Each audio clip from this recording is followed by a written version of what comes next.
아버지와 어머니는 이른 아침부터 당신과 네이션에게 온 신경을 쏟고 있다. 아침 식사 대신 당신과 네이션은 기도를 하고 손과 얼굴이 씻고 평범한 흰색 셔츠를 입는다. 오늘은 당신이 성사를 받는 날이다. 엄마 마당에 나가서 놀고 싶어요. 오늘은 놀이 금지야. 너랑 줄리안 형은 이제 다 컸으니까 너희들 모두 성사를 받을 때가 온 거야. 그 누구도 숙명 없이는 살 수 없단다. 난 숙명 같은 거 받기 싫단 말이에요. 조용히 하고 잘 들으렴. 너희들은 평민으로 태어났으니 쌍둥이 신 앞에서 평민의 숙명을 받아들여야만 해. 너희들이 자라고 나면 귀족의 숙명을 얻을 기회가 있을 거야. 아버지와 어머니는 당신을 마차로 데려간다. 네이선은 배가 고프다. 그는 투정을 부리기 시작한다. 마차의 마지막으로 올라타는 사람은 할아버지다. 그는 당신과 네이선을 주시하며 모든 종류의 결점을 살핀다. 머지않아 마차는 천천히 그리고 엄숙하게 애니조트의 거리 사이로 나아가기 시작한다. 마차가 방향을 틀자 두 개의 거대한 기둥이 있는 커다란 흰색의 건물이 보인다. 태어나서 처음으로 당신은 쌍둥이 신들의 교회에 들어서게 될 것이다. 당신은 문으로 들어서서 교회의 휘황찬란한 돔 아래를 걷는다. 교회의 예배당은 돌로 나뉘어져 있다. 각각은 반대편과 완전히 다르다. 한쪽의 바닥은 거칠고 삐죽빼죽하며 말라붙은 갈색 자국으로 뒤덮여 있고 다른 쪽의 바닥은 매끄러운 대리석으로 만들어졌다. 평민들은 날카로운 바닥에 무릎을 꿇고 잘 차려입은 귀족들과 그 가족들은 의자에 앉는다. 아버지와 할아버지는 귀족들이 앉는 의자들 중 하나로 가서 앉는다. 어머니는 평민들 쪽에 거친 돌바닥으로 걸어가서 무릎을 꿇는다. 당신은 그녀가 고통의 얼굴을 찌푸리는 모습을 본다. 평민의 계급은 신앙의 집 안에서 고통을 받아야 하기에 교회의 목사들이 당신의 주위를 둘러싸고 당신과 다른 아이들이 오늘 성사를 받게 될 제단으로 이끈다. 한 손에는 검을, 한 손에는 묵직한 채찍을 든 검은색 옷차림의 키가 큰 사제가 당신의 앞에 선다. 네이선은 더 큰 목소리로 투정을 부린다. 그는 이 장소가 싫고 무섭다. 당신은 침묵을 지키지만 속으로는 불안한 예감이 든다. 처음 성사를 받는 아이는 귀족 가문 출신의 의기양양한 꼬마아이다. 사제는 아이의 앞에 검을 들어올린 채로 그의 숙명을 읊는다. 오늘부터 그는 싸울 것이며 통치할 것이며 예술을 추구할 것이니 그의 정신은 이제 영원토록 고통의 족쇄에서 자유로울 것이니 그가 이제는 귀족의 숙명을 지니기 때문일지어다. 소녀는 자랑스럽게 칼날의 옆면에 잎을 맞춘다. 다음으로 성사를 받는 것은 네이선이다. 그는 갑작스럽게 공포에 질린 상태에서 벗어나 달아나려고 하지만 복사가 그를 재단으로 잡아끌어 평민 쪽의 삐죽빼죽한 바닥 위에 집어던진다. 날카로운 단면이 쓰러지는 네이선의 무릎을 파고들며 주변에 빗방울을 뿌린다. 싫어. 줄리안 형아, 왜 이 사람들은 날 채찍질하려는 거야? 내가 뭘 했는데? 당신은 복사의 손에서 벗어나 네이선의 곁으로 달려가려고 한다. 당신은 그에게 용기를 주고 옆에서 지켜주고 싶다. 하지만 당신을 잡고 있는 복사의 손은 좀처럼 쉽게 풀리지 않는다. 당신은 완전히 무력하게 느껴진다. 당신의 동생은 세상과 완전히 홀로 마주해야 할 것이다. 사제는 네이선의 어깨에 채찍질을 하며 숙명을 읊는다.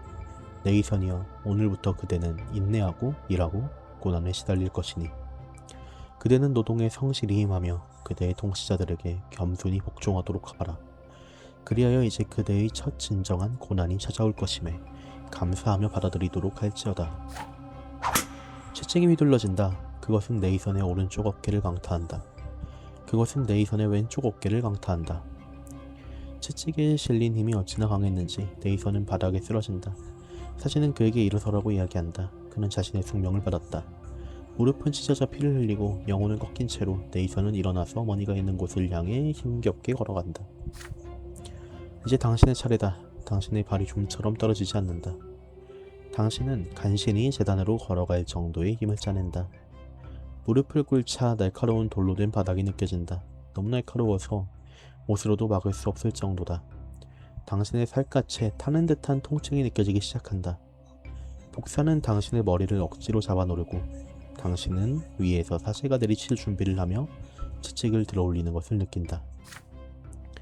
이제 사제가 당신에게 말한다. 이것이 그대의 성사일지어니 그대는 일하고 인내하고 고난에 시달릴 것이다. 그대는 성스러운 채찍으로 진정한 첫 고난을 받으리니 그대는 그대의 숙명을 받아들이겠는가? 보자, 받아들인다. 결과는 인격이 이제 각오가 떨어지고 인식이 올라간다. 이건 절대 하면 안 돼요. 절대 하면 안 되는 게 지금 보면은 각오가 7이기 때문에 근데 인식을 올리긴 해야 되는데 근데 저건 안 돼 일단. 그러면은 일관성이 없어 지금. 뭔가 이게 지금 첫 회긴 한데 이게 머리를 들어 올린다. 각오가 높으면은 위지력이 오른다. 머리를 들어 올려서 채찍을 붙잡는다. 각오가 오르고 인식이 떨어진다. 이것도 안 될 것 같고 검에 입을 맞춘다. 위지력이 0보다 높은 상태에서 운명, 귀족의 성사, 인격, 각오 올라가고 인식 떨어지고 위지력 떨어지고 그레거 브란테가 날 좋아해요?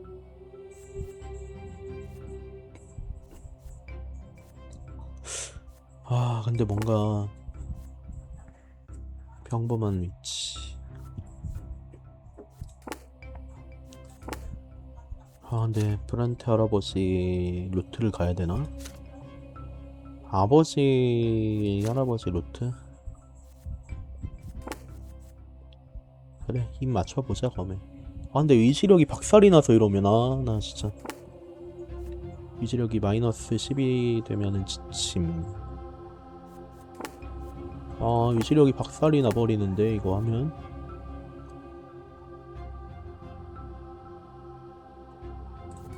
귀족의 성사. 귀족의 숙명을 쟁취하기 위해 성스러운 질서에 도전했다.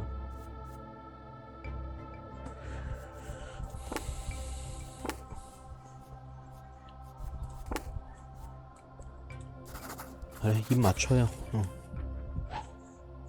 채찍이 공기를 가르며 날아오지만 당신의 시선은 사제가 반대편 손에 든 검에 고정되어 있다.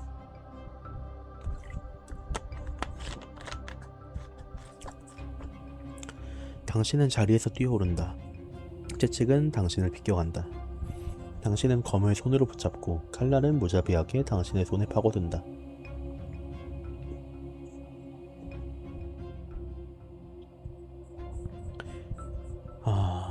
사제는 피범벅이 된 당신의 손에서 검을 잡아 뺀다. 당신은 그의 눈을 똑바로 응시한다. 나는 프란테 가문의 줄리언이다. 사제는 충격에 빠져서 얼어붙는다. 당신은 그 순간을 놓치지 않고 검을 잡아당겨 매끄럽고 차가운 칼날에 입을 맞춘다. 신노들 사이에서 경로에 찬 외침이 터져나온다. 어머니는 공포에 질려서 날카로운 바닥에 엎드린다. 아버지는 방금 당신이 한 일에 당황한 채로 그 자리에 얼어붙어 있다. 하지만 할아버지는 마치 당신을 처음으로 바라보는 것처럼 당신을 주의 깊게 응시한다. 그의 시선에는 존중 비슷한 무언가가 담겨 있다. 당신은 재단에서 평민들의 자리로 다시 끌려간다. 복사들은 당신의 팔과 다리를 붙잡고 당신의 머리를 바닥에 날카롭고 피가 묻은 돌에 닿을락말락할 정도로 숙여 단단히 붙잡는다. 채찍이 당신의 오른쪽 어깨 그리고 왼쪽 어깨를 차례대로 강타한다. 그리고 당신은 일어나라는 말을 듣는다. 당신은 이제 평민이다. 어머니가 당신의 손을 잡고 난 평민. 어머니가 당신의 손을 잡고 교회 밖으로 데리고 나간다.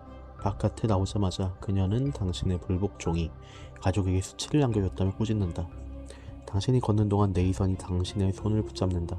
당신의 눈을 응시하는 동생의 눈물로 가득한 얼굴은 혼란과 경의가 섞인 표정을 띠고 있다. 하지만 당신이 실수를 한 것처럼 느껴지지는 않는다. 당신은 당신이 마땅히 해야만 하는 일을 했을 뿐이다. 그레거 브란테, 우리 할아버지. 브란테 가문의 가주이자 헌법귀족으로 애니조트 행정국의 선임 재판관.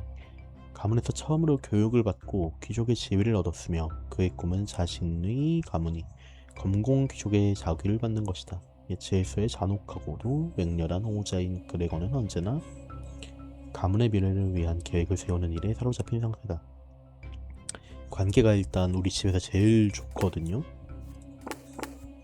봐봐. 할아버지 플러스 3. 아버지랑 동률이구나. 어머니 글로리아는 이 둘은 일단 선택지에서 좀 지금 좀 배제한 상태고, 아버지의 이제 전 아내지. 내가 여기 있으니까 우리 형의 어머니 브란테 형, 스테판 브란테 형은 나랑 좀 차고 졌고, 이미 나랑 차고 좀 졌고, 네이선 브란테 지금 이 친구를 한번 써먹을 일이 있을 수도 있겠다 싶은 약간 그런 느낌. 가고 올라갔고, 인식 내려갔고, 위시력 바닥이고, 가고는 지금 아주 그냥 가고는 이거 당신은 첫 성사를 치르고 평민의 숙명을 부여받았다.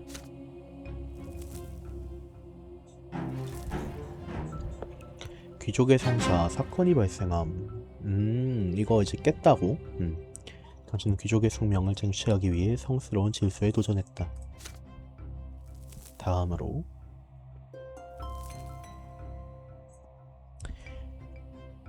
성사가 당신에게 남긴 흉터가 아물기까지는 아주 오랜 시간이 걸렸다. 어머니는 그것이 당신의 숙명을 상기시키기 위함이라고 한다. 고난과 감내, 고통과 인내. 글로리아는 어느 날 자신의 어깨에 남은 채찍 자국을 당신에게 보여준다. 흉터는 앞으로도 절대 사라지지 않을 것이다. 당신은 이제 평민이다. 이것이 당신이 태어나면서 짊어지게 된 숙명이다. 하지만 아버지는 계속해서 당신에게 열심히 공부하라고, 그래서 다른 숙명을 얻어 법복 귀족이 되라고 격려한다. 당신은 좋았던 옛날의 서글프게 회상한다. 스테판이 여전히 당신과 함께 살았던 때나, 아니면 떠난 지 얼마 안 되어서 당신에게 자주 편지를 썼을 때, 이제 그는 집안의 평민들에게 편지를 쓰는 것이 자신과 같은 귀족에게는 비천한 일이라고 생각한다. 그때만 해도 어머니는 지금처럼 자주 침실에 틀어박히지는 않았다. 네이선이 태어나기 얼마 전부터 바뀌었지만, 하지만 그 무엇보다도 당신은 할아버지의 무시무시한 모습이 계속해서 당신을 내려다보지 않던 시절이 그립다. 당신은 가주가 도착하고 나서야 숙명의 진정한 힘을 깨달았다. 할아버지의 눈에는 그 어떤 평민도 친절하게 대우받을 가치가 없다. 이건 할아버지만의 생각일까, 아니면 세상의 모두가 똑같은 걸까? 생각만으로도 속이 울렁거린다. 당신은 이제 더 나이 들었다. 게다가 당신은 형이기도 하다. 당신은 다른 사람을 아끼는 법을, 그리고 그들을 가르치고 보호하는 법을 배웠다. 머지않아 당신은 더 이상 작은 소년이 아니게 될 것이다. 시간이 지나면서 놀이와 장난들은 고된 학업에 밀려설 자리를 잇는다. 이제 당신의 선택들은 기이하고 무자비한 어른들의 세계에서 당신이 설 자리를 결정하게 될 것이다. 당신의 유년기는 이제 끝났다.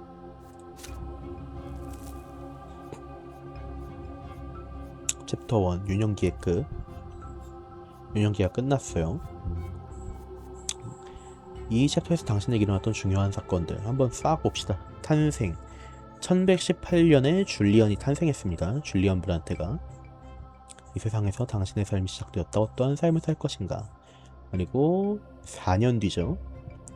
1122년 형제와 자매의 성사, 당신의 가족 스테판과 글로리아가 신전에서 첫 성사를 받았다. 그리고 같은 해에 네이선, 제 동생이 하나 태어납니다. 네이선의 출생, 당신의 동생 네이선이 태어났다. 1123년 이제 1년 뒤죠.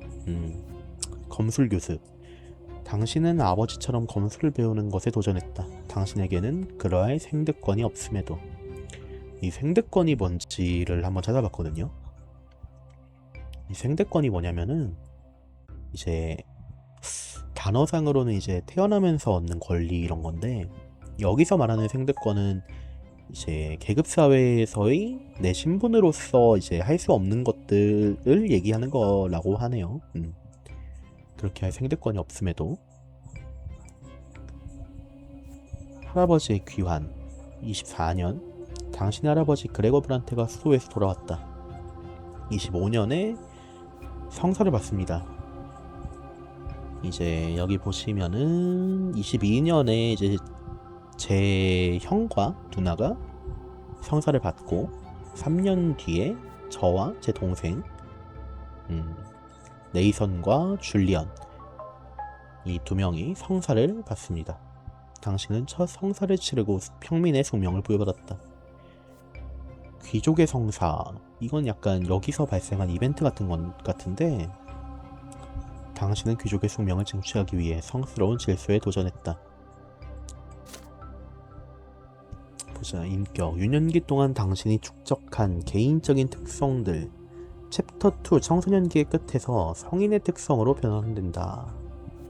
각오가 좀 많이 높고 인식이 완전 이제 바닥.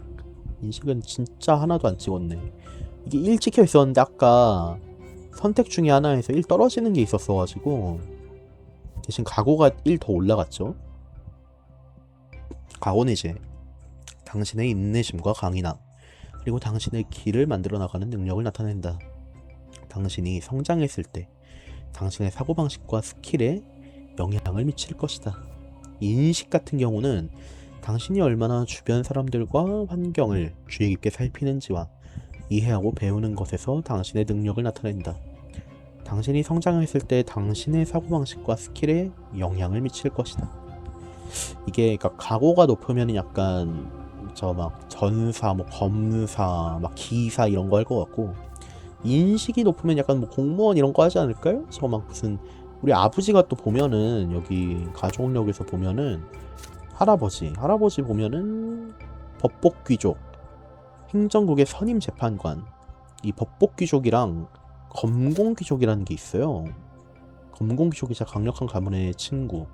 검공귀족이 뭐냐면은 세습하는 귀족. 얘는 일단 뭘 해도 일단 귀족이야.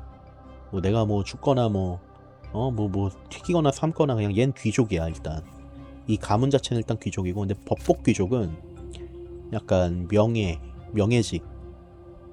너 나라에 도움 줬네? 너 귀족해? 약간 이런 느낌? 얘는 세습이 안 돼요. 그런 거라고 하더라고요. 얘는 세습이 안 돼가지고 법복귀족과, 근데 또 우리 아버지도 여기서 일단 법복귀족을 땄는데, 그러면은 할아버지는 귀족이지만 그 아들은 또 귀족이 아니었을 거란 말이죠. 근데 이제 법복귀족인 걸 보면은 아버지도 이제 많이 노력을 하셨다. 근데 이제 우리 형 같은 경우는 법복귀족인데 왜 이렇게 되는지 모르겠어요. 여기 검공귀족이랑 법복귀족이 만나서 애를 낳으면은 법복귀족이 되나? 이거는 아직 잘 모르겠다.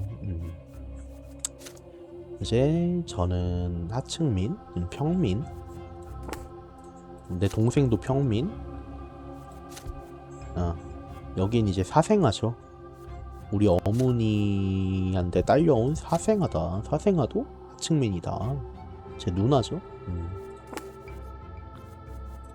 다음으로 위지력은 아까 그 마지막 선택으로 개박살이 났고, 가지고 있는 내면의 힘과 행동하기 위한 의지를 나타낸다. 지침, 죽음들, 일단 목숨이 한 4번 있는 것 같고, 선택 중에 불안정한 죽음을 겪는다면 되살아날 수 있다. 오직 진정한 죽음을 맞이했을 때에만 쌍둥이 신의 심판을 받게 될 것이다. 이렇게 하고 계속 버튼이 있습니다.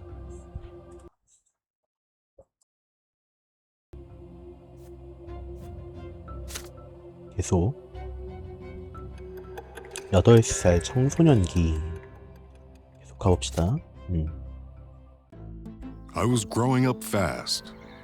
The school, the streets, and the whole wide world awaited me beyond the gate of my parents' house. 챕터 2 청소년기. 청소년기네요.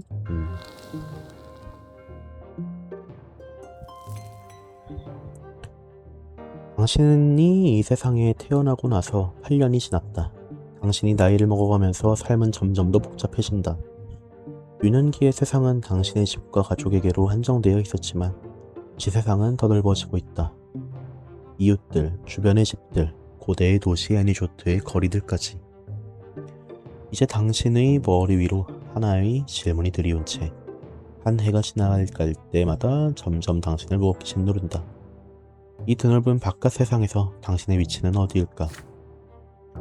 축복받은 아크니안 제국에서 이 질문으로 고민하는 사람은 몇 되지 않는다. 선택하는 것은 사람의 힘이 아니다. 그들의 운명은 출생, 그리고 그들을 낳은 사람들에 의해 미리 정해진다. 그럼에도 당신의 특이한 출생은 당신에게 선택권을 주었다.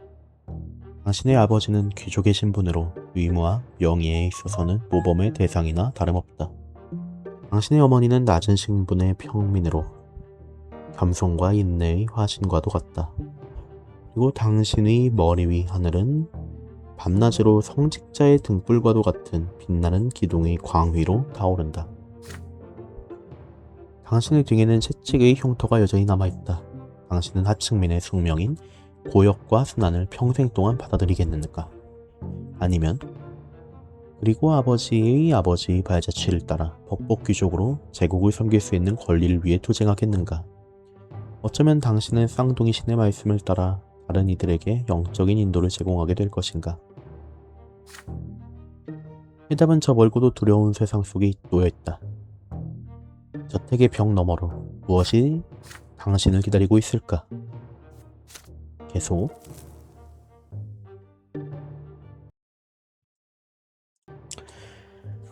챕터 2 청소년기. 당신의 세상은 점차 커져간다. 이웃 주변의 집들, 고대의 도시 애니쇼트의 거리들.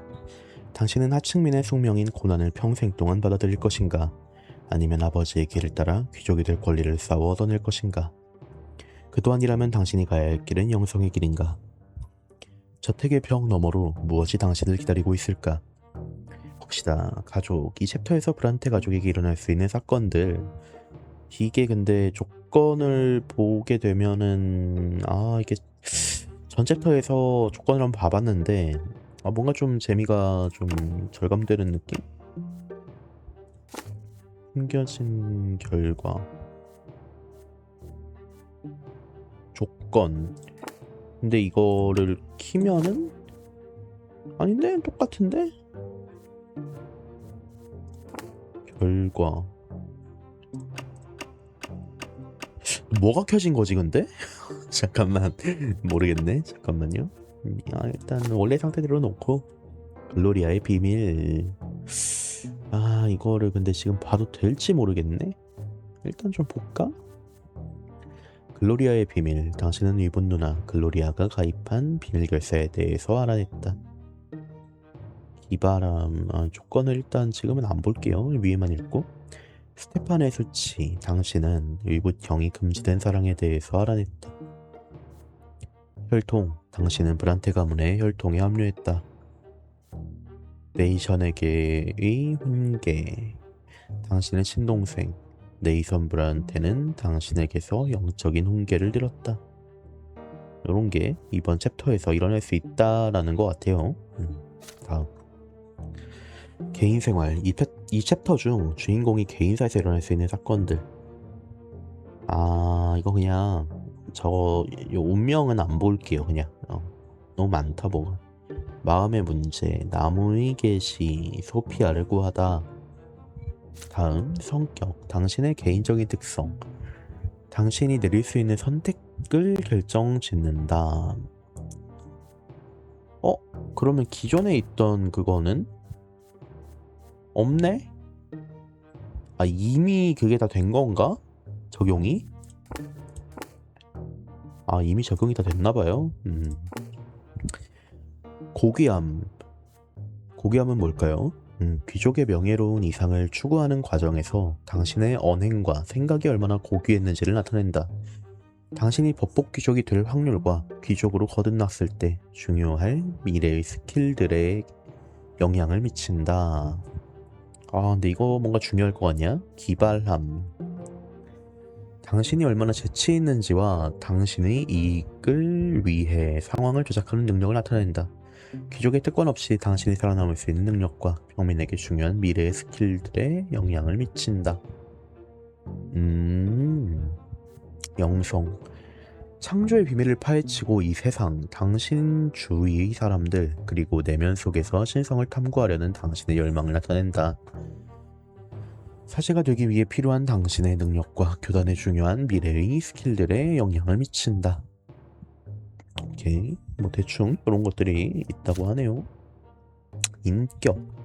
당신이 가진 내면의 힘과 당신이 경험한 불완전한 죽음의 횟수. 이건 똑같죠? 지금 많이 지쳐있고 요거를 좀 많이 올리고 싶긴 한데 쉽지 않고. 죽음들 3번 죽음을 맞이함. 지금 죽음은 한 번도 맞지 않았어요. 다음 새로운 영역. 이 챕터에서 해금되는 영역. 이게 궁금했어. 관계 화면이 이제 사용 가능해짐. 관계 뭘까요? 당신이 만난 인간과 아크니안들, 그들에 대한 설명과 당신이 현재 그들과 어떤 관계인지를 나타낸다. 당신은 현재 아무런 관계가 생기면 여기 나타나나봐요. 영지 화면이 이제 사용 가능해짐. 영지는 뭘까? 영지. 당신이 태어나고 자란 영지인 마그라의 상태를 나타낸다. 사회적 구조, 정치적 환경, 교회의 권력, 그리고 사람들의 정서까지. 이 요소들은 중요한 역사적 사건들로 인해 바뀔 수 있지만 당신의 행동 또한 그 역사의 일부가 되어 영지 그리고 더 나아가서 제국 전체에 변화를 불러일으킬 수 있을 것이다. 감독관은 밀라니다스 대공께서 맡고 계시고요. 이분은 어떤 분이셔? 마그라의 대공이시고 당신이 태어난 영지의 지배자다. 아크니안들 사이에서조차 악명이 높을 정도로 방탕하며 포악하다. 끌어내려야겠는데? 주교 포티스. 이름이 좀 거시기 하네. 포티셔? 포티엠이야? 신교의 창시자이자 마그라 영지의 주교. 그는 이사티우스의 가르침으로 만들어진 숙명에 처음으로 반기를 든 인물이었다. 그는 사람들이 내면에서 쌍둥이 신을 찾을 수 있도록 독려했고 만인의 쌍둥이 눈에는 평등하다고 주장했다. 이런 사람이 주교가 될 수 있어? 지금 이 세계관에서 쌍둥이 신이 있는 이 교단 자체가 철저한 계급사회를 위해 만들어진 약간 귀족이면은 너는 이제 뭐 이렇게 위에서 지배하는 역할을 해야 되고 평민이면은 너는 그냥 고통을 받으면서 그게 사는 게 숙명이다. 약간 이런 느낌의 종교인데 모두가 평등하다라고 해버리면은 이런 사람이 어떻게 주교를 하지? 신기하네. 권력이 지금 4. 감독관이 집권하고 있고. 아하. 평민들이 집권, 공포정치. 얼마나, 그러니까 이게 풀어졌냐 그거죠. 교단. 마그라 영지에서 어떤 종교적 분파가 우세한지를 나타낸다. 인구의 다수가 따르는 교리, 위례 그리고 전통을 결정짓는다. 신교의 몰락, 구교, 분열, 신교, 구교의 몰락. 이게 지금 구교랑 이제 신교가 나오나봐요. 이제 점점. 마그라의 부. 영지의 부유함과 거주민들의 생활 수준을 나타낸다. 황폐한 대지. 좀 안정적이고. 오케이. 질서. 영지의 질서와 법에 대한 존중을 나타낸다. 평화롭고 불만이 가득한 불안한 무법지대. 이게 약간 느낌 온다. 오케이. 다음 제국 전도 화면이 이제 사용 가능해짐. 제국이 이렇게 있다. 뭐가 이렇게 많아. 잠깐만, 이거 어떻게 다 외워? 하나하나 그때 나올 때마다 한 번씩 읽어볼게요. 이거는 그때 한 번씩 읽어보는 걸로. 너무 많다 지금. 계속.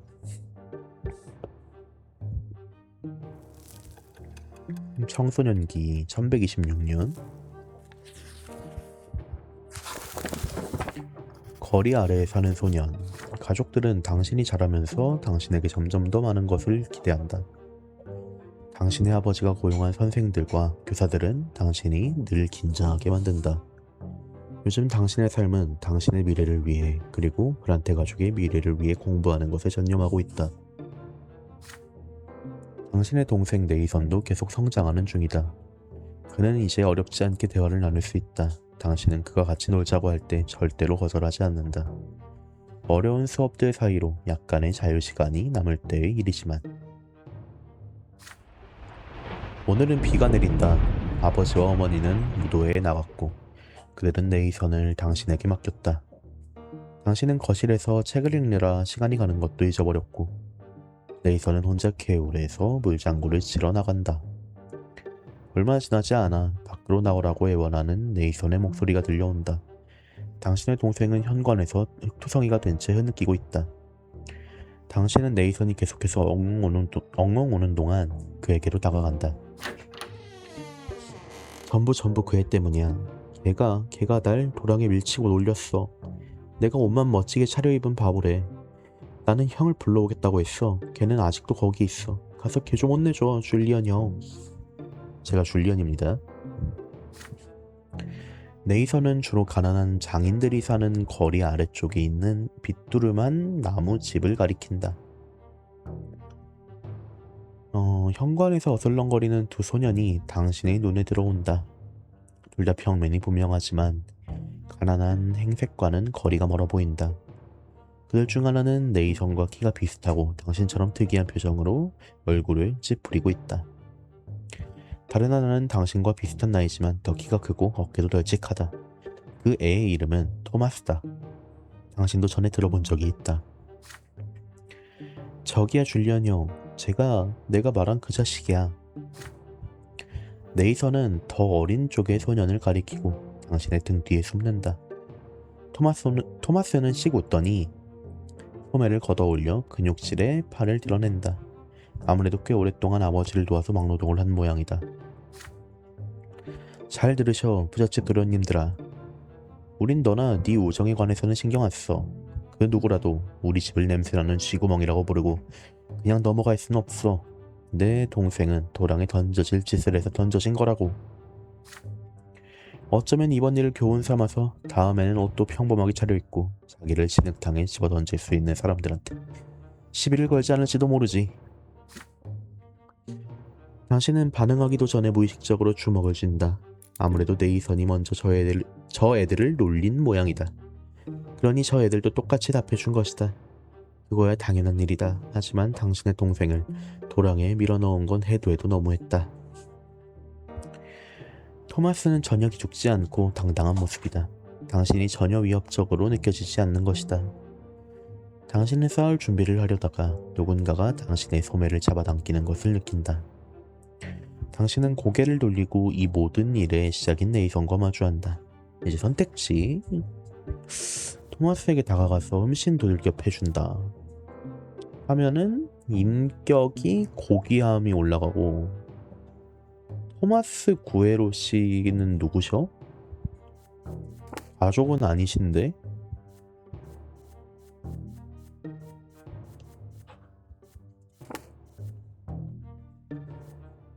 토마스에게 다가가서 흠씬 돌격해준다. 근데 토마스 구에로와의 관계가 올라가.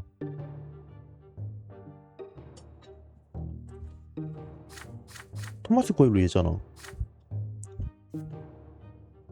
토마스를 팼는데 왜 토마스와 관계가 올라가지? 일단 당신의 동생이 문제를 일으킨 게 맞다고 인정한다. 기바람이 올라가고 토마스 구에로와의 관계가 좋아지고 문제를 평화롭게 해결하려고 노력한다. 영성이 올라가고 토마스 구에로와 관계가 좋아지고 먼저 당신의 동생이 하는 말을 들어본다. 통합이 올라가고 의지력이 올라가고. 근데 인격에서 지금 그럼 여기서 하나를 정해야겠다.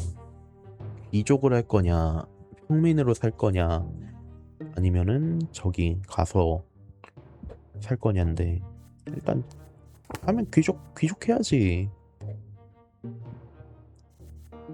일단 귀족은 해야 되는데 지금 의지력이 너무 낮아서 의지력부터 좀 올리고 올릴게요.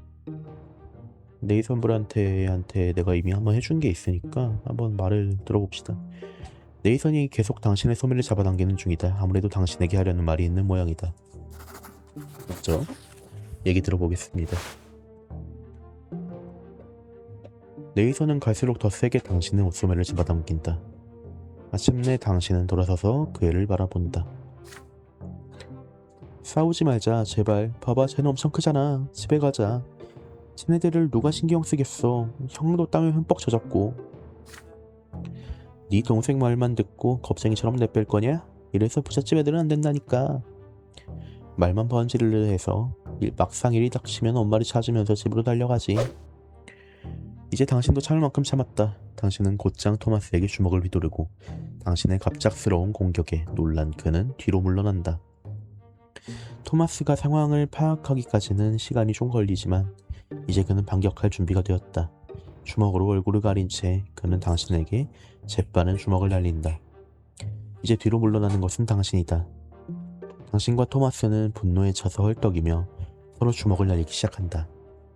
두 동생들은 경외심에 찬 표정으로 싸움을 지켜본다. 토마스는 화려한 동작이나 비열한 술수, 멍청한 도발에 의존하지 않는다. 그는 여러 번의 길거리 싸움으로 단련된 기술과 힘만을 사용하고 그의 묵직한 주먹은 매번 당신의 머리를 노린다. 당신은 연이어서 그의 공격을 피하며 어떻게든 한 방 먹이려고 한다. 토마스는 몇 번 스친 주먹에 맞지만 아무것도 아니라는 듯이 공격을 쉽게 견뎌낸다. 보통 거친 녀석이 아니다. 당신은 점점 커져가는 분노를 담아 주먹을 휘두르기 시작한다. 당신의 심장이 망치질을 당하듯이 쿵쾅거린다. 눈앞에 놓인 상대를 제외하면 아무것도 눈에 들어오지 않는다. 얼마나 더 오래 이 싸움이 지속될까? 당신은 이미 지쳤다. 당신의 숨이 거칠어지고 발은 무거워진다. 하지만 이제 와서 포기할 수는 없다. 네이선이 당신을 지켜보고 있으니까. 다른 방법이 없자 당신은 절박한 심정으로 주먹을 휘둘러 토마스의 코를 정통으로 때린 뒤 그의 주먹이 당신의 이마에 꽂히게 내버려 둔다. 주먹질은 당신의 머리를 총처럼 울리며 잠시 눈앞이 깜깜해진다. 세상이 당신의 눈앞에서 울렁거린다. 당신은 쓰러지지 않으려고 머리를 부여잡는다. 토마스는 코에 피를 뚝뚝 흘리며 여전히 당신의 앞에 서 있다. 당신은 더 이상 이 일을 싸움으로 해결하고 싶지 않고 당신의 상대도 마찬가지인 것 같다. 하지만 당신과 토마스 모두 여전히 자리를 지킨 채 상대방을 화가 난 표정으로 노려보고 있다. 그러다 갑자기 당신이겠죠? 오타겠지? 당신의 바로 옆에서 화가 난 고함이 들려온다. 공방의 앞치마를 두른 남자 하나가 잔뜩 화가 나서 주먹을 휘두르고 있다.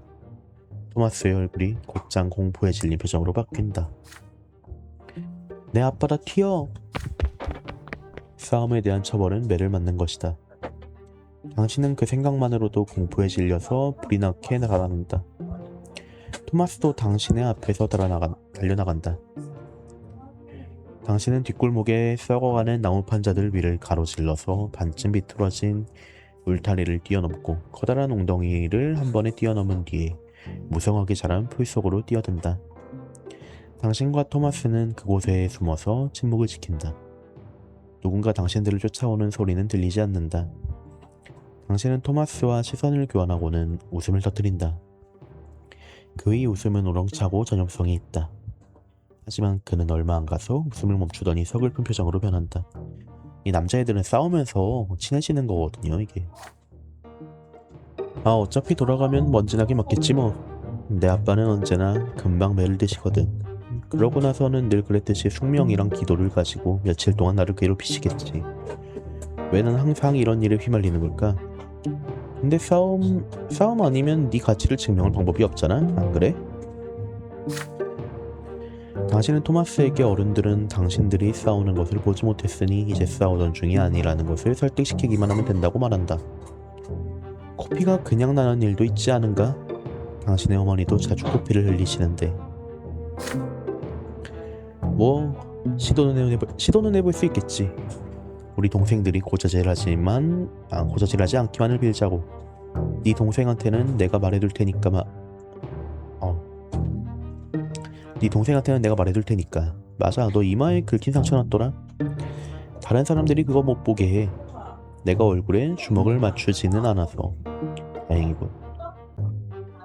자자, 새 것처럼 말끔하네. 당신은 네이선이라면 결코 고자질하지 않을 것이라고 그를 안심시킨다. 대신 당신도 네이선이 다시 도랑에 던져지는 일이 없도록 주의를 시킬 것이다. 그 말과 함께 당신은 토마스와 손을 맞잡고 악수를 나눈다. 그의 소나귀는 당신이 그의 주먹에 맞았을 때 예상했던 것처럼 힘이 세다. 당신이 그의 주먹에 맞았을 때 오타가 좀 많네. 힘이 세다. 당신과 토마스는 풀숲 사이로 걸어나간다. 토마스의 아버지가 당신의 가족에게 찾아가서 당신이 숙명을 어겼다고 불평하기 전에 집으로 향해야만 한다. 돌아오는 길에 당신은 한 가지 사실을 깨닫는다. 당신은 숨어있던 장소가 있다는 사실도 알지 못했는데 알고 보니 집에서 얼마 떨어지지 않은 곳에 위치했던 것이다. 토마스는 당신의 이야기를 듣자 들뜬 표정으로 미소 짓는다. 나도 그런 장소는 많이 알고 있어. 이건 어때? 오늘 일에서 무사히 빠져나간 뒤에 옛날 성벽으로 가는 길을 알려줄게. 아지트 만들기엔 완벽한 곳이거든. 그곳에 나무 판자 한 무더기를 가져다 놓았다고. 혼자 만들기엔 재미없는 게 아쉽다니까. 내 동생은 절대 도와주는 일이 없거든. 오히려 날 방해하지를 않나. 당신과 토마스는 진흙탕이 된 뒷골목에서 두 사람만이 아는 비밀로 하나 된 채 빠져나온다. 아무래도 당신은 오늘 친구를 하나 만든 모양이다. 오, 이 친구가 당신의 소꿉친구 토마스는 당신과 같은 거리에 살며 평범한 장인들의 가족에서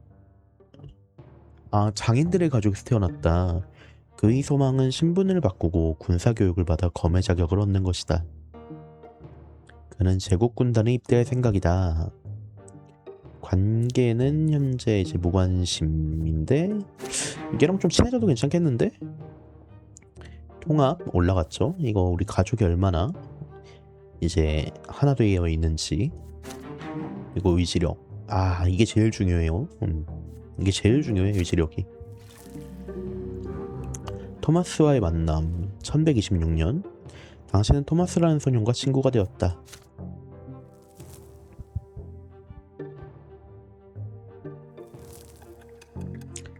1127년으로 갑니다. 제가 이제 9살 때 질주하는 기수들, 심지어 태양이 자결하는 마그라의 기준으로도 오늘의 날씨는 찌는 것처럼 덥다. 공부를 끝내자마자 당신은 답답한 방 안에서 벗어나 바깥으로 뛰쳐나간다. 당신과 토마스는 셔츠의 소매를 걷어올리지만 도움이 전혀 되지 않는다. 남자아이들만 있었더라면 기꺼이 상의를 벗어던지고도 남았을 것이다. 하지만 오늘 마당에는 세 여자아이들이 있다. 소녀들은 커다란 욕조에 빨래를 하면서 자기들끼리 속닥거리며 웃는 중이다. 그럴 수 있다면 당신은 기꺼이 그 애들 중 하나가 일하는 모습을 계속해서 지켜보았을 것이다. 그녀는 깊은 청색의 커다란 눈동자를 가지고 있다. 그녀의 검은 머리는 뒤로 넘겼다 내렸고 평범한 회색 드레스는 곳곳에 수선된 자국이 있다. 그녀의 이름은 소피아다. 그녀는 웃을 때 약간 고개를 뒤로 넘기는 버릇이 있다. 내리쬐는 햇살이 그녀의 눈에 비친다. 당신, 토마스, 그리고 다른 소년들은 계속해서 엉뚱한 이야기들을 늘어놓는다.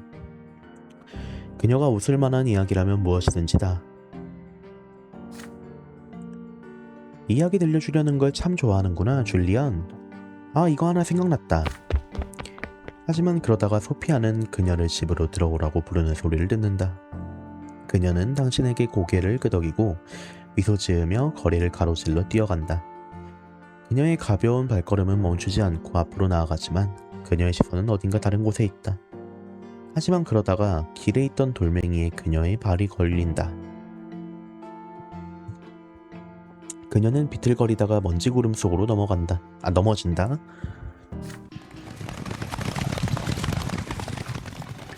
거리가 발굽이 다그닥거리는 소리와 함께 흔들리기 시작한다. 기수들이 코너를 돌면 나오는 길에서 나타난다. 그들은 당신이 곧바로 알아볼 수 있는 문장을 지니고 있다. 녹색의 바탕 위에 그려진 검은 뱀 형상의 검이다. 마그라 영지를 지배하는 대공의 가문, 밀라니다스 왕조의 상징이다. 말들이 앞으로 달려나간다. 길 위에 놓여있던 주인 잃은 목재 장난감 하나가 발굽 아래에 짓밟힌다. 그들은 속도를 늦추지 않을 것이다. 귀족이 아닌 이들은 그들에게 길을 내어주어야만 하니까. 소피아는 그들이 지나가야 할 길 위에 쓰러졌고 이제 막 일어서기 시작했다. 그녀의 어머니는 울타리문 뒤에서 필사적으로 그녀의 이름을 외치고 있다. 당신은 공포에 질려서 얼어붙는다. 기수들도 여자아이를 발견했을 것이다. 그들이 멈출까? 아니면 그녀를 짓밟으려는 걸까? 잠시 후면 저 아름다운 소녀가 완전히 짓밟히고 말 것이다. 이건 지켜야지. 역시 위지력 올려두기 잘했죠. 소피아를 구하다. 이제 하면은 고귀함 올라가고 기발함 올라가고 영성 올라가고 위지력 떨어지고 죽음들은 왜 올라가? 예? 나 죽어요? 자, 아하, 소피아가 첫 죽음을 맞이.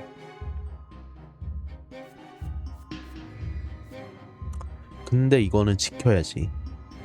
왜냐면 죽음들 하나 추가된다고 해도 올라간 게 너무 많아.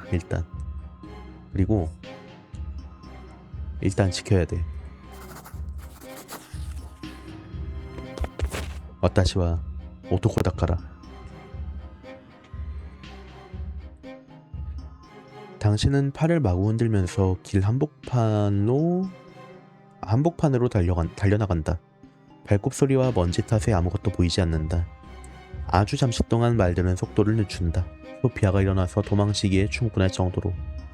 하지만 기수들이 다시 박차를 가한다. 수십 개의 발톱들이 당신을 땅에서 걷어차며 전신을 난타한다. 당신의 뼈가 부러지고 금이 가고 조각난다. 당신의 고막은 천둥 같은 발굽 소리에 갈기갈기 찢겨나간다. 당신의 내장은 완전히 곤죽이 되어버린다. 당신이 마지막으로 기억하는 것은 당신의 머리뼈가 함몰되어 나는 소리였다. 예? 진짜 죽네? 잠깐만. 첫 죽음. 당신은 부드러운 깃털 베개처럼 당신을 감싸 안는 고통 속으로 떨어진다. 당신은 가볍고 자유로운 느낌이 든다. 이곳에는 그 어떠한 구석도 없고 오로지 당신을 온전히 감싸 안은 따뜻한 온기뿐이다. 파도가 당신을 실어나른다. 그 감촉은 실로 부드러웠고 한때 당신의 육신이었던 것을 조심스레 덮는다. 당신이 전에 경험했던 그 어떤 것과도 다른 감각이다. 무언가 완전하고 완벽한 것.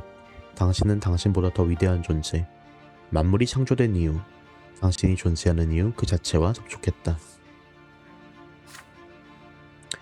당신은 바로 이 빛으로 조각되었다. 이것은 당신이 처음으로 느낀 감각이었다. 한없이 온전한 다양함의 하나됨. 당신의 시작은 이 빛을 사방으로 흩뿌린 불꽃이었다. 그리고 이제 당신은 만물이 시작된 이곳에 다시 하나 된 채로 돌아왔다. 당신에게서 흘러나오는 빛은 빛나는 기둥의 그것과 닮았다. 당신은 아직도 기둥을 볼 수 있다. 언제나처럼 북쪽에서. 잠깐만 녹화 좀 확인해 볼게요. 녹화 제대로 되고 있고 오디오 잘 되고 있고. 오케이. 좋습니다. 빛의 파도는 당신을 두 명의 사람 형상을 한 존재들에게로 실어 나른다. 당신과 가까이 있는 것은 맞이다. 그는 당신을 받아들일 준비가 되었다. 그는 조용하고 지혜로우며 친절하고 순수하다. 막내는 뒤에서 기다리고 있다. 당신은 아직 그가 어떤 존재인지 알지 못한다. 파도는 마지의 발밑에서 멈춘다. 그는 몸을 기울여 당신의 이마에 깃털 같은 입맞춤을 남긴다. 입맞춤이 남긴 감각은 당신의 전부로 퍼져나간다. 당신은 끝없는 즐거움과 환희에 가득 찬다. 당신은 존재한다. 당신은 특별하다. 세상에 당신과 똑같은 사람은 없다. 그들 또한 이 사실을 안다. 그리고 당신을 사랑한다. 당신은 절대로 혼자가 아닐 것이다.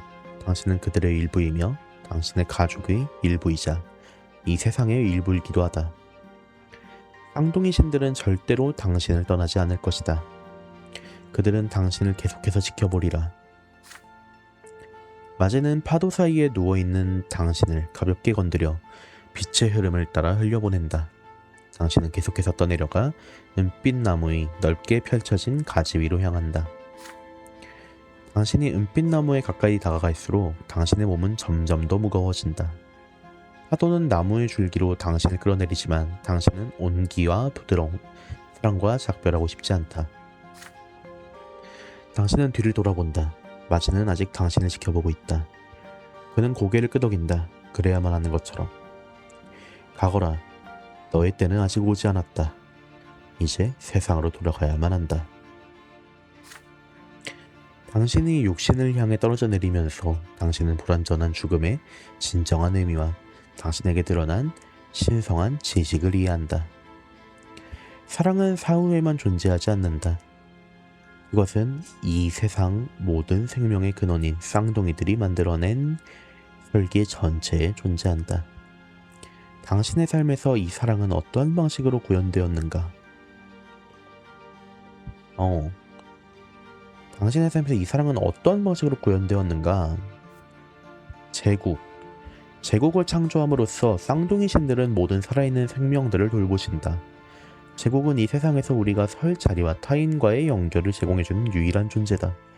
그것은 거대한 가족이요 신들의 사람들을 위해 만드신 것이다. 숙명. 신들은 이 세상에서 당신에게 확고한 사명을 주셨으니 그리하여 당신의 존재를 빚어내신 것이다. 이것이야말로 당신에 대한 그리고 살아있는 만물에 대한 그분들의 사랑이 구현된 것이다. 가족. 사랑은 언제나 혈연으로 이어져 왔다. 당신은 생명과 이 세상이라는 기적을 당신의 친족과 함께 나눈다. 당신의 가족이야말로 이 세상에 처음 태어났을 때 당신이 받은 선물이자 당신이 세상을 떠날 때 남기고 갈 유산이다. 대위. 신들이 당신을 위해 베푸는 사랑의 실로 크기에 그들은 당신이 자신들이 창조한 세상을 바꾸기를 당신의 업적으로 새롭게 빚어나가기를 허용하셨다. 당신의 사명이 무엇이든 간에 그것은 쌍둥이 신들이 당신에 대한 사랑의 증거다. 당신의 존재보다 더 강한 사랑의 결실이 무엇이란 말인가? 당신의 모든 감정, 모든 생각, 모든 행동은 쌍둥이 신들이 당신을 빚어낸 사랑의 미덕에 따라 존재하는 것이다. 침묵. 당신은 원하는 답을 찾지 못했다. 일단 지금 줄리언 브란테라는 저죠. 제가 살아온 환경은 일단 가정은 유복했어요. 근데 나는 평민이야. 뭔가 제국에 충성을 바치고 싶진 않아. 일단 제국은 제외하고 대위. 나는 이 세상을 바꿔야 되나? 그냥 잘 살면 되지 않을까? 굳이 어려운 길로 갈 필요가 있을까? 라는 생각이 들면서 뭔가 대위를 선택하고 싶기도 하고 애매허이. 숙명을 선택하면 나는 그냥 평민으로 고통받다 죽겠다는 것밖에 안 돼요. 숙명은 아니야. 너무 이제 맞는 말이긴 한데 약간 이거 선택하면 나르시즘 형태로 약간 뭔가 빠질 것 같은 불안함? 나 자체가 이제 신의 선물이다? 이거는 좀 뭔가 조금 과하다. 가족. 혈연으로 이어져 왔다. 당신은 생명과 이 세상이라는 기적을 당신의 친족과 함께 나눈다. 당신이 가족이야말로 이 세상에 처음 태어났을 때 당신이 받은 선물이자 당신이 세상을 떠날 때 남기고 갈 유산이다. 가족으로 가볼게요. 이 세상에 부여된 사랑에 대한 갑작스러운 깨달음이 당신의 정신에 빛을 비춘다. 그러나 그 깨달음은 서서히 기미해지더니 사라지고야 만다. 당신은 육신의 감각을 되찾았다. 그 감각은 묵직하고 불편하기만 하다. 당신이 느끼던 가벼움과 빛은 존재하지 않으니 오직 짐덩이에 불과하다. 그 무게가 당신을 질식시키려는 것만 같다. 당신은 숨을 헐떡인다. 당신의 가슴이 고통스럽게 팽창한다. 당신의 폐가 터져버릴 것만 같다. 묘지의 퀴퀴한 냄새가 그것들을 채운다. 역겹지만 그럼에도 너무나도 현실적이다. 당신은 되살아났다. 계속.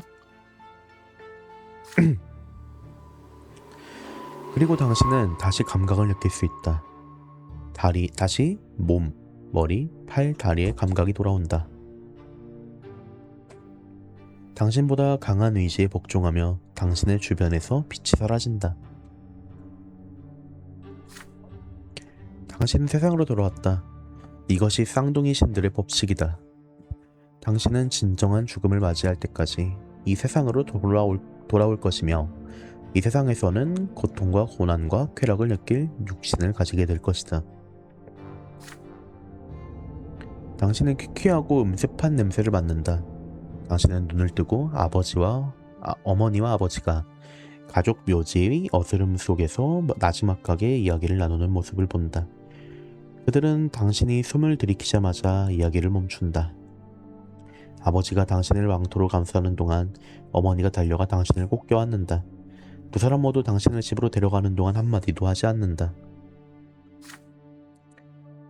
우리 아버지죠, 로버트 브란테. 끔찍한 죽음을 맞이했구나 아들아. 저 말들에게 짓밟혔으니 말이다. 당신은 그런 식으로 무모하게 행동하지 말거라. 쌍둥이 신들께서 내게 주신 생명들은 그렇게 낭비하고 있는 게 아니란다. 이번 일로 벌을 받아야겠지만 쌍둥이 신들께서 이미 벌을 내리신 모양이구나. 당신은 부들부들 떨면서 불안한 걸음으로 다시 움직이는 법을 배운다. 당신의 몸은 섬뜩할 정도로 말끔하고 완전히 회복된 모습이다. 심지어 최근에 생긴 흉터나 자잘한 상처들까지도 모조리 사라졌다. 하지만 당신에게 새로운 무언가가 생겼다. 말굽에 짓밟힌 당신의 죽음을 상기시키는 새로운 검은 자국이다. 자비로우신 쌍둥이 신들 덕분에 우리는 모두 이 세상에서 살아가기에 충분한 시간을 받게 된단다. 그래서 때가 오기 전에 죽는다면 그분들의 은총으로 되살아나는 것이지. 세 번은 쌍둥이 신들께서 너를 끔찍한 운명으로부터 구원해 주시겠지만 네 번째 죽음은 그 누구에게나 마지막 진정한 죽음이 되는 것이지. 우리가 태어나면서 받은 생명이 사라지는 건 하나하나가 큰 상처란다. 하지만 신들께서는 우리가 불완전한 죽음을 애도해서는 안 된다고 말씀하셨어. 그러니 우리도 이 일을 겸허히 받아들여야 한단다. 그럼 네 몸도 상처가 다 나은 채로 새롭게 다시 태어났잖니. 그리고 내 생명 하나가 사라진 것을 애도하지 말고 쌍둥이 신들의 공정하심에 대해 감사하렴 하더라. 이 일에 대해서는 아무에게도 말하면 안 돼. 그리고 계속 살고 싶다면 다시는 도로 주변에서 놀지 말고. 당신은 다음날 조심스럽게 다시 밖으로 나간다. 동네 아이들이 당신을 둘러싼다. 그들 모두가 당신이 짓밟히는 모습을 봤고 그들 모두가 당신에게 똑같은 질문을 한다. 죽는다는 건 어떤 느낌이야? 토마스가 아이들의 질문 세례로부터 당신을 구해낸다. 그는 모여든 아이들을 밀쳐내고 당신을 안아주며 등을 두드린다. 역시 내 짱친 토마스. 얌마, 너 정말 대단한 놈이구나. 여자애를 지키려고 목숨까지 내던지다니. 그러다 당신은 소피아와 눈이 마주친다. 그녀는 근처에 있어서 수줍게 당신에게 다가갈 용기를 내고 있다. 곧 그녀는 마침내 당신에게 다가와서 재빠르게 말을 쏟아내기 시작한다. 줄리언, 왜 네가 나 대신에 말들 앞에 몸을 던진 거야? 내 생명이 네 삶보다 더 가치가 있는 것도 아닌데 왜 그런 짓을 했냐고. 네가 거기서 죽어서는 안 됐어. 전부 그 기수들 탓이야. 죽어야 하는 건 그 사람들이지 네가 아니라고. 그녀의 목소리가 거의 비명에 가깝게 바뀐다. 그녀는 갑자기 말을 멈추더니 집으로 달려간다. 당신은 그 자리에 그대로 서서 소피아가 달려가는 동안 따내린 머리카락 사이로 황금빛 햇살이 춤추는 모습을 바라본다. 관계가 무관심에서 하나 올라갔죠? 이웃. 같은 거리에 사는 평민, 가족의 일원인 평범한 소녀. 이렇게 계속 이것 때문에 했지. 고기암 올라갔고, 기발암 올라갔고, 영성 올라갔고, 위지능 내려갔고. 이거 뭐 내려가도 뭐 아직까지는 괜찮고, 죽음 뭐 한 번 죽는 거야 뭐 나쁘지 않아. 소피아를 구하다 사건이 발생함. 당신은 이웃 소녀인 소피아를 덜한 죽음으로부터 구해냈다.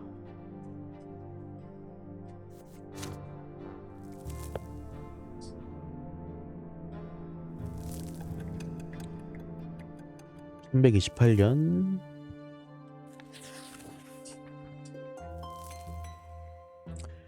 소피아는 말들과의 그 끔찍한 사고 이후로 사라져버렸다. 그녀의 친구들은 소피아의 부모님들이 부유한 귀족 왕조에 그녀를 하녀로 보냈다고 수다를 떤다. 당신은 그날 이후 그녀와 만나보지 못했지만 당신은 여전히 소피아의 눈을 그 안에서 빛나던 햇빛을 기억한다. 하지만 그 무엇도 개의치 않고 삶은 계속된다. 당신은 이제 10살이다. 당신의 공부도 계속되었고 당신은 이제 당신이 살아가는 땅에 대해서 더 많은 것들을 배우게 되었다. 애니쇼트는 제국의 영지 마그라에 속한 고대 도시이다. 마그라의 모든 흙들은 아주 오래전 샤 밀라니다스 대공의 반란 당시의 마법에 불타 재가되었다. 마법은 이제 완전히 사라졌지만 불타버린 땅은 지금까지 여전히 황량한 불모지로 남은 상태다. 그때부터 영지 전체가 완전히 황무지가 되었고 계절에 따라 불어오는 차갑거나 뜨거운 바람에 시달리며 스스로 뿌리를 내리는 식물은 몇 없는 소수에 불과하다. 마그라에서 농사를 지을 수 있는 비옥한 흙은 다른 곳에서 구입되어 끝없는 수레와 마차들의 행렬을 통해 이곳까지 운반된 것들 뿐이다. 흙과 음식을 살 돈을 지불하기 위해 마그라의 도시들은 여러 산업과 기술에 흡달되었다. 주로 광물과 금속을 채굴하는 분야에서. 지난 가을 도시 바깥에서 폭발이 일어났고 뭉게뭉게 피어오르는 연기구름이 뒤따랐다. 처음에는 시민들이 공포에 질렸지만 그날부터 폭발과 연기는 매일같이 일어나는 일이 되었다. 머지않아 모든 사람들이 금세 새로운 일상에 익숙해졌다. 아버지는 광부들이 새로운 발명품인 화약을 사용하는 중이라고 설명한다. 땅속 깊숙이 파묻힌 귀중한 광물과 금속들을 더 쉽게 찾을 수 있도록 도와주는 수단이라고. 그러다가 어느 날 천둥 같은 폭발이 도시 전체를 뒤흔들고 새까만 연기가 집들을 완전히 뒤덮어버린다. 사람들은 집에 꼼짝없이 갇혔고 창문들은 꽉 닫혔다. 숨을 쉬는 건 불가능에 가깝다. 네이선은 계속해서 기침을 한다. 글로리아와 당신은 아무도 보는 사람이 없을 때에만 기침을 한다. 어머니가 들으신다면 네이선처럼 뜨거운 약초 쟁기를 들이마시게 할 테니까. 검은 연기가 사라지기까지는 이틀이라는 시간이 걸렸다. 사람들은 거리로 쏟아져 나와 친구들을 만난다. 토마스는 자신이 이번 사건에 대해 아는 것을 모두 당신에게 알려주고 싶어 한달이 난 상태다. 화상을 입은 사람들을 엄청 많이 신전으로 데려왔대. 엄마가 얘기해 주셨어. 치료사들을 돕는 중이거든. 여러 소문들이 떠돈다. 몇몇은 잠에서 깨어난 야수의 소행이라고 하고 다른 이들은 살아남은 마술사들이 그들의 저주받은 힘으로 제국의 질서를 위협하는 것이라고 한다. 하지만 당신의 경우에는 아버지가 집에 돌아오실 때까지, 그래서 사건에 대해 물어볼 수 있을 때까지 기다리는 중이다. 아버지는 밤낮으로 행정국에서 일하시고 어머니는 하루 종일 기도를 올리며 보낸다. 아버지가 집에 돌아오시기까지는 일주일이 걸렸고 그는 완전히 녹초가 된 상태였다. 당신은 저녁 시간에 용기를 내어 도시 바깥에서 무슨 일이 일어난 것인지 물어본다. 아버지는 고개를 들어 음울하고 피로해지던 얼굴로 설명을 늘어놓기 시작한다. 마치 당신이 이 자리에 있다는 사실을 알지 못하는 것 같다. 도시 외곽의 광산이었어. 광맥을 채굴하려는 중이었지. 폭발이 있었어. 광산이 완전히 무너졌고 검은 연기가 흘러나오기 시작했어. 많은 일꾼들이 죽었지. 모두 광산을 소유한 엘 벨라스코 백작이 준비를 마치기도 전에 광맥을 채굴하려고 재촉한 탓이었어. 몇몇 일꾼들은 되살아나지도 않더군. 어쩌면 쌍둥이 신들께서 그들의 마지막 때가 다가왔다고 생각하신 걸지도. 행정국은 가장들을 잃어 생계가 막막하니 재판관들에게 도움을 요청하려 온 가족들의 민원으로 넘쳐났어. 많은 사람들이 검은 연기에 가축들을 잃었고, 엘 벨라스코 백작은 사고의 원인으로 화약을 탓하더군. 행정국과 신문들도 그가 말하는 것을 그대로 반복할 뿐이고, 하지만 누가 봐도 귀족의 탐욕과 폭정이 그 탓이라는 게 뻔한데 말이야. 어째서 우리 영재 봉리는 언제나 평민들의 목숨을 대가로 지불해야 하는 걸까? 그러다가 아무런 징조도 없이 그는 다시 조용해진다. 당신은 몇 날 며칠을 그 사건에 대해 생각하면서 보낸다. 인간의 삶이 그토록 쉽게 끝날 수 있는 걸까? 단 한순간의 보름만 있으면 당신은 죽고 새로운 검은색 자국이 팔에 새겨진 채 신전이나 가족묘지에서 깨어나게 된다. 더 운이 나쁘면 당신은 쓰러진 자리에 그대로 시체가 되어 남는다. 다시는 살아나지 못한 채 영원히.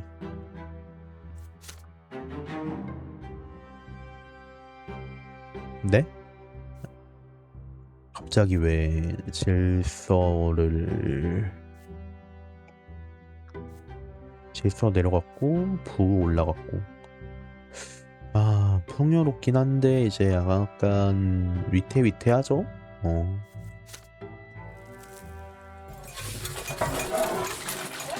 스테판의 귀향.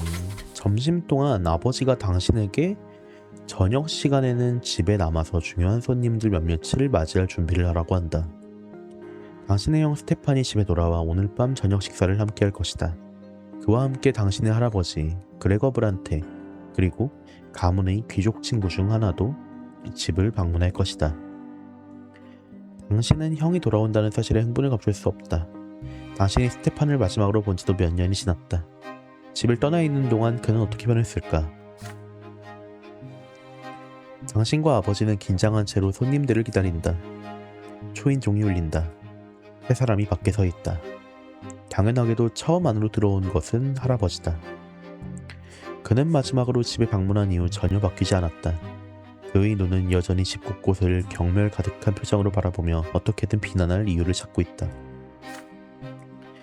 할아버지의 뒤를 따르는 것은 은실로 수놓은 자켓 차림의 위풍당당한 젊은이다. 당신은 그가 스테판이라는 것을 겨우 알아챈다. 스테판은 당신의 낡은 옷과 더러운 손톱을 흘겨보더니 피식 웃는다. 마지막으로 집에 들어서는 사람은 얼굴이 닳고 주름졌지만 여전히 매력적인 신사다. 당신은 아버지와 할아버지로부터 이 남자에 대해 많은 이야기를 들었다. 어거스틴 엘 본 남자 스테판의 삼촌이며 가문의 오랜 친구이자 영지 부지사로 그 말인즉슨 영지의 최고 재판관이자 아버지의 상관이기도 하다는 뜻이다. 엘본경은 가볍게 미소 지으며 당신에게 손을 내민다. 이 아이가 자네의 작은 아들 줄리언이로군. 눈이 네 아버지를 닮았구나 젊은 친구. 아버지는 할아버지와 엘본경에게 목례한다. 하지만 스테판의 차례가 오자 잠시 침묵만이 맴돈다. 아버지는 포옹을 예상하여 어색하게 팔을 내민다. 스테판은 질문하는 듯한 눈으로 할아버지를 바라본다. 노인은 거의 알아채지 못할 정도로 살짝 고개를 젓는다. 우리 귀족들은 감정을 공개적으로 드러내서는 안 됩니다, 아버지. 헤어지고 오랜 시간이 지난 뒤 재회라도 말이죠. 포옹은 없다. 대신 스테판은 아버지에게 짧게 고개를 끄덕인다. 아버지는 얼굴에 아무런 감정도 드러내지 않은 채 똑같이 응답한다. 인사치레가 끝난 뒤 사람들은 거실로 향한다. 먼저 들어서는 것은 엘본경이다. 그는 어머니의 손, 그리고 글로리아의 손에도 입을 맞추고 되게 젠틀맨이시네. 식탁 뒤에 숨은 네이선을 보자 그의 머리를 흐트러뜨린다. 반갑습니다, 리디아 브란테 부인. 제가 아이였을 때에도 제게 항상 친절하셨죠. 뭐야.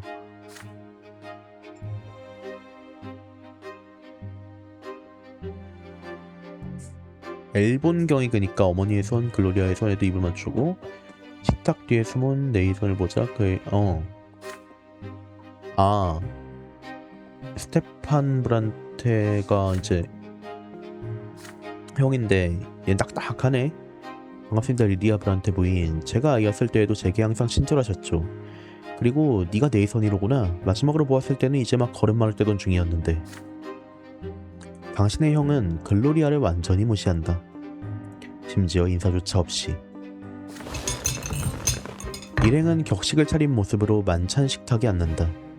음식에서는 맛있는 냄새가 나지만 식탁을 둘러싼 압도적인 긴장감 앞에서는 별 위안이 되지 않는다. 얼굴에 친근한 미소를 띄운 것은 엘본경뿐이다. 어거스틴 엘본, 젠틀맨. 저녁 식사가 굉장하군요, 리디아.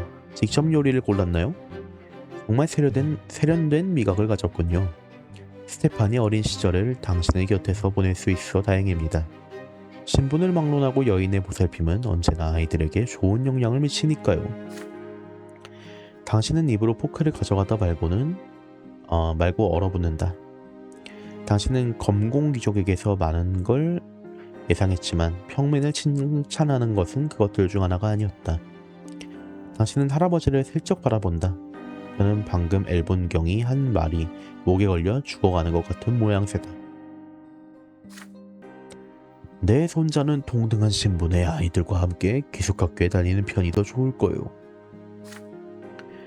제발 그레거, 교육만큼이나 부모의 역할도 중요하다는 걸 아시지 않습니까? 어머니의 사랑을 대체할 수 있는 건 이 세상에 없어요. 부정할 수 없는 사실입니다. 죽은 제 누이가 스테판이 자라나는 모습을 볼 수 없었던 것 애석합니다. 하지만 이 아이에게는 여전히 가족이 있었고 사랑으로 둘러싸인 환경에서 자라났지요. 그게 나쁠 게 뭡니까? 게다가 스테판의 아버지가 언제나 곁에 지켜주었으니까요. 아버지만큼 아들에게 모험이 되는 존재도 없을 겁니다. 로버트도 당신처럼 재판관이 되었으니까요. 당신의 손자라면 분명 당신이 걸었던 길을 따를 겁니다. 그리고 누가 알겠습니까? 어쩌면 브란테 가문의 젊은 사내 아이들까지도 가문의 미래... 이 서툴고 무능한 천것 같으니! 모두가 갑작스러운 고함에 화들짝 놀란다. 할아버지의 얼굴이 붉게 물들었다. 그는 유리잔 위로 물병을 따르던 젊은 하녀를 쏘아보고 있다. 스테판은 그녀의 바로 옆에 앉아서 자켓에 방금 막 생긴 얼룩을 냅킨으로 닦아내는 중이다. 썩 꺼지지 못할까? 하녀는 물병을 문 곁의 작은 식당에 올려둔 채로 도망치듯 방에서 달려나간다. 정적이 흐르고 엘본경이 다시 미소 짓는다. 식사가 끝나려면 아직 멀었는데 아인들이 먼저 떠나버렸군요. 걱정 마세요, 삼촌. 대신 이날 평민들은 이 방에 충분히 남아있으니까요. 스테판은 식탁 너머로 글로리아를 쏘아본다. 그녀는 당신의 바로 곁에 앉아있다. 그녀는 스테판의 시선 아래 움츠러들며 몸을 숙인다. 아버지가 눈살을 찌푸린다. 어머니는 떨리는 손으로 입을 가린다. 할아버지는 냉소한다. 스테판의 시선은 움직일 기미를 보이지 않는다. 침묵이 너무 오랫동안 이어진다. 이 싸가지 없는 새끼. 그러다 글로리아가 자리에서 일어나기 시작한다. 브란테가의 신사분들이 원하신다면. 식탁 아래에서 당신은 주먹으로 움켜쥔다. 어떻게 스테판이 자신의 가족을, 자신의 누이와 어머니를 이런 식으로 모욕할 수 있단 말인가. 전부 할아버지의 짓이 분명하다. 스테판은 할아버지의 허락 없이는 아버지와 포옹할 수도 없었다. 그럼에도 그들은 귀족이고 이런 식으로 행동할 권리가 있다. 이 저녁 식사가 더 견디기 힘들어진다면 당신은 더 이상 이런 꼴을 보고 싶지 않다.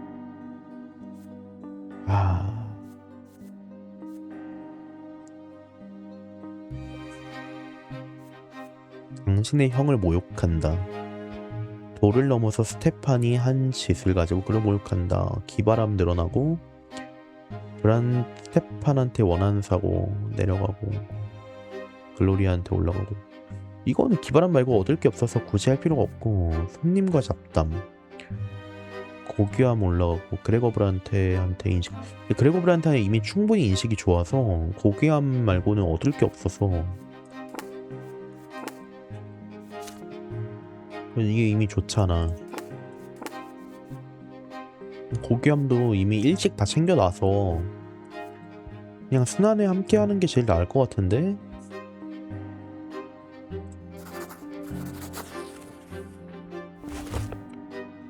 당신은 잠시 주저하다가 무릎에서 냅킨을 치르고 일어서서 글로리아와 함께한다. 잠시 뒤에 당신은 또 다른 의자가 움직이는 소리를 듣는다. 어머니도 당신과 함께 일어선다. 당신을 포함한 세 사람은 잔을 채우고 음식을 나르고 접시들을 치운다. 엘본경은 아버지와 잡담을 나누려고 하지만 실패하고 대신 할아버지와 스테파네에게 집중하기로 한다. 할아버지는 만족스럽게 기숙학교에서 스테판이 거둔 성과, 특히 그의 뛰어난 검술 실력에 대해 내려놓는다. 그는 가문의 장래를 위해 당신의 형이 중요하다는 것을 반복해서 강조한다. 당신은 새로운 요리를 식탁에 내놓으면서 그가 하는 말들을 무심하게 듣는다. 귀족들의 만찬에 시중드는 동안 당신, 글로리아, 그리고 어머니는 단 한 번도 서로 부딪히지 않는다. 흠잡을 데가 없는 완벽한 노동이다. 설령 시도한다 하더라도 할아버지는 단 하나의 문제도 발견할 수 없었으리라. 당신의 어깨와 등이 아프지만 당신의 집에서 하인 노릇을 하고 있다는 사실이 더 아프게 느껴진다. 손님들이 마침내 떠났을 때 어머니와 글로리아는 안도한 마음으로 당신을 껴안는다. 당신은 가족을 외면하지 않고 그들의 수모를 함께 나누었다. 그리고 당신이 보여준 평정심은 당신에게 새로운 힘을 주었다. 글로리아랑 사이가 좋아졌죠. 이러면 의지력도 5의 여유가 생겼으니까 한 번 정도는 뭐 트라이가 가능하겠다. 5 정도면. 이제 11살입니다. 1129년. 떨어뜨린 손수건, 뜨겁고 건조한 바람이 도시를 둘러싼 황무지로부터 불어닥친다. 애니조트의 귀족들은 방 안에 남아있기를 선호하고 평민들은 천막이나 은빛 나무의 그늘 아래에 모여든다.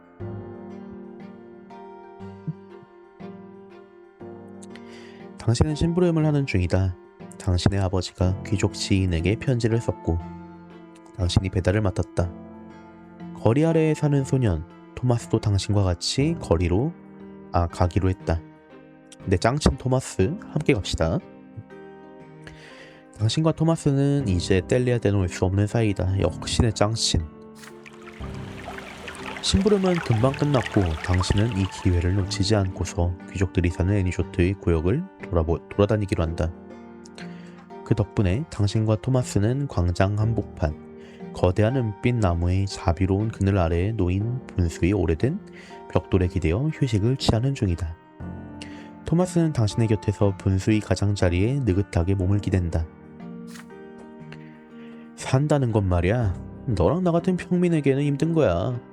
밤낮으로 작업장에서 등골이 휘어져라 이러면서 언젠가 누가 네 물건들을 사주기를 바라거나 어느 귀족의 하인이 되는 선택지뿐이잖아. 삶을 즐길 기회는 하나도 없단 말이지. 그것이 우리의 숙명이라고 당신은 그에게 상기시킨다. 노동하고 인내하고 고난을 견디는 것. 하지만 토마스는 당신의 말을 흘려넘긴다. 그래, 나도 그건 다 안다니까. 엄마가 맨날 지겹도록 얘기하는 것들 말이야. 겸손해야 한다. 우리의 힘은 인내와 끈기다. 어쩌고 저쩌고. 그래, 알겠다고. 하지만 난 무슨 일이 있어도 성공하고 싶단 말이지. 그러니까 그게 어째서 내 숙명대로 사는 게 아닌 건데. 하지만 이 숙명이란 게 말이야, 말처럼 간단한 게 아니란 말이지. 너를 예로 들어보자고, 브란테 씨. 네 아버지는 귀족이지만 그것도 너를 귀족으로 만들어주진 않잖아? 네 손 좀 봐. 나처럼 열심히 일할 일은 없는데 우린 똑같은 숙명을 타고났고, 그러니까 숙명대로면 똑같은 고난을 겪어야 해. 아니면 네 아버지 좀 봐. 재판관이라 밤낮으로 행정국에서 재판 일을 맡아보며 쉴 틈도 없이 일하시는데 귀족이라고? 그분처럼 열심히 일하는 아크니아는 보지도 못했어. 당신은 어깨를 으쓱한다. 아크니아는 당신이나 토마스와는 종족부터 다르다. 책에 따르면 그들은 인간을 통치하기 위해 태어났다고 한다. 그들은 절대로 평민이었던 적이 없으며 언제나 태어날 때부터 귀족의 신분이다. 그들이 대륙의 모든 인간 왕국을 정복한 뒤 제국을 세운 것이다. 인간은 절대로 그들과 동등해질 수 없다. 아크니안들은 언제나 인간들보다 강하고 똑똑하고 더 낫다. 그리고 그들의 피부는 고귀한 청색이라고 한다. 뭐 책에서 하는 이야기들이 맞다면 말이다. 당신은 아크니안을 직접 본 적이 없으니까. 당신과 토마스의 느긋한 잡담은 녹색과 검은색 옷을 차려입은 험악한 인상의 경비병에게 방해받는다. 그는 당신들을 분수에서 쫓아낸다. 여기는 천한 것들 따위가 있을 곳이 아니다. 당신은 발굽이 다그닥거리는 소리와 바퀴가 도로 위로 굴러가는 소리를 듣고 문장이 새겨진 깃발이 휘날리는 것을 본다. 녹색 바탕에 그려진 검은 뱀.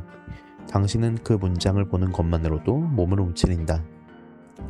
대공의 밀라다니스 왕조의 문장이다. 마차의 문이 열리고 사치스러운 드레스 차림의 젊은 여성이 모습을 드러낸다. 당신은 그녀에게서 눈을 뗄 수 없다. 노출하지는 않았지만 윤곽이 보이도록 재단된 드레스 너머로 드러나는 우아한 어깨선, 그 위로 물결치는 검은색의 머리칼, 당당하면서도 날씬한 실루엣, 도톰한 입술과 오똑한 코, 그리고 밤하늘처럼 새까만 저 두 눈. 그녀가 움직이는 방식은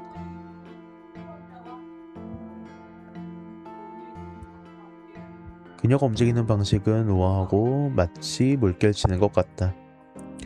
그리고 그 무엇보다도 그녀의 피부는 하늘처럼 푸르게 빛을 발한다. 그녀는 생명이 불어넣어진 예술가의 걸작과도 같다.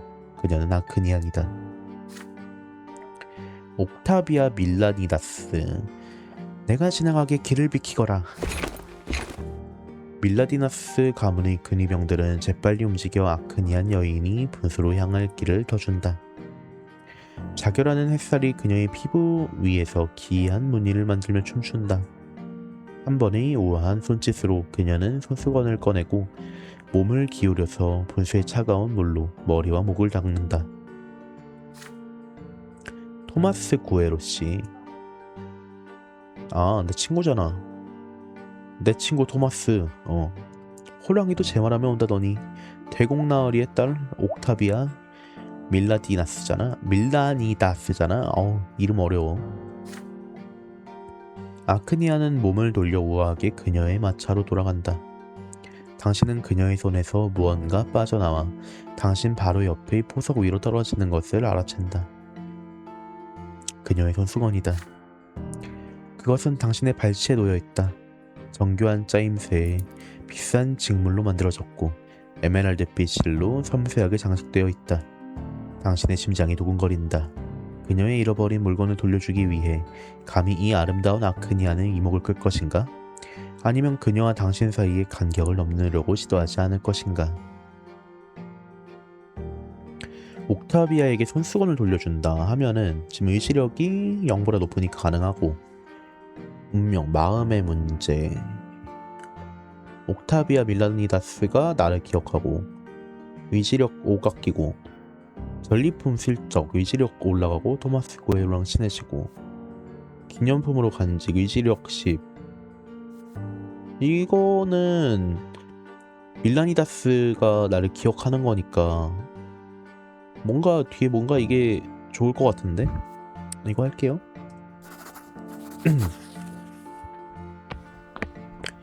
당신의 두려움을 극복하기까지는 시간이 걸린다.